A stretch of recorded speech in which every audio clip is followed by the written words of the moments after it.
nuti jenne waaqnaa jedhu nuti jenne waaqnaa jedhu nuti jenne waaqnaa jedhu ayyee yaa waaq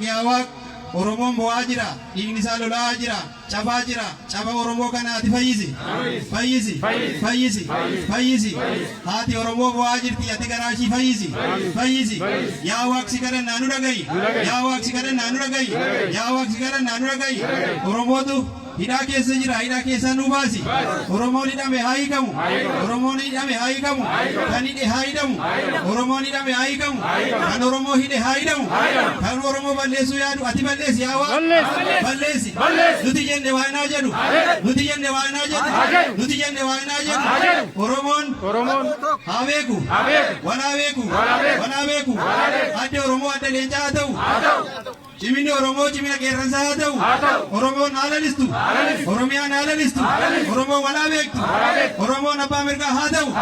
mirgaan ba'i mirgaan gadi Oromoon inni mirga jirus inni bita jirus tokkummaansaa haa cimu goon Oromoo gootummaansaa haa cimu Oromoon qiyyafattee dhabiin diinni Oromoon argatiin meeshaan Oromoon qabatu kan ittiin diina isaa cabsu haa ta'u irreen Oromoo kan ittiin wal cabsu miti kan diina isaa ittiin cabsu haa ta'u Oromoo walaa beeku haa beeku akka keenya barbaanna ati nu gargaari yaa Rabbi ati irree nu ta'i ati beekumsa nu ta'i ati gargaartuu nu ta'i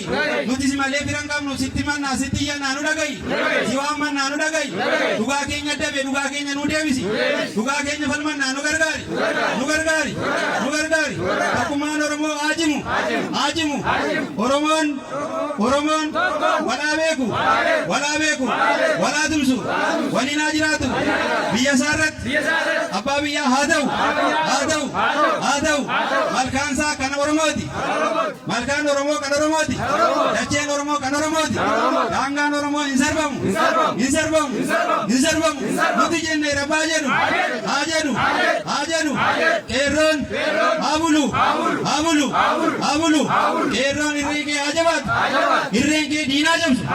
otoo qeerroon jiru Oromoon hin sarbamu waadaadha nuti jenne waaqnaa jedhu otoo qeerroon jiru lafeen Oromoo diin Oromoo hin gannamu nuti jenne waaqnaa jedhu akka keenya hin dhiibnu abbaa biyyaa hin taana irreessa milkii haa ta'u irreessa bilisummaa haa ta'u nuti jenne waaqnaa jedhu nuti akka keenya hin dhiibnu nama tuqnu nama nu tuqe hin dhiibnu tuma waaqaati tuma gadaati waadaadha waadaa oromummaati waadaan keenyi hin jabu hin jallatu keenya irratti waliif waadaadha hin jabu hin jallatu hirbuu waaqaa lafaati nuti jenne waaqnaa jedhu haa jedhu jaalalli Oromoo haa cimu dhageettiin Oromoo haa dhagahamu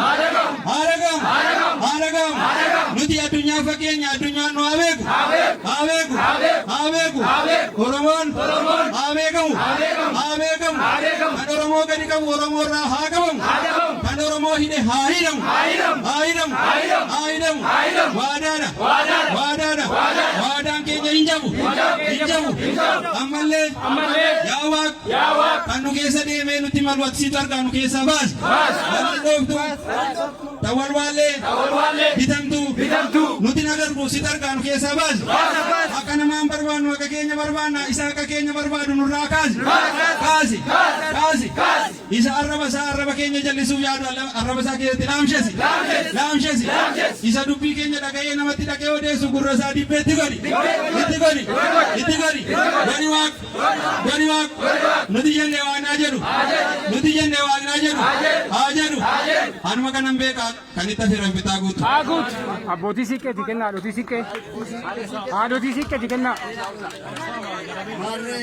isaanillee jedhanii illee jennaa rabbi nu haa jedhu Oromoo walii haa galchu Oromoo tokko haa galchu hayyuu keenya walii haa galchu beekaa keenya walii haa galchu beekaa keenya walii haa galchu beekaa keenya nu fixaa beekaa keenya nu haa deebisu beekaa keenya nu fixa kabarate nu fixa kabarate afaan nu haa deebisu akka bishaanii nu haa godhu yaa rabbi waliin nu urgeessi waliin nu urgeessi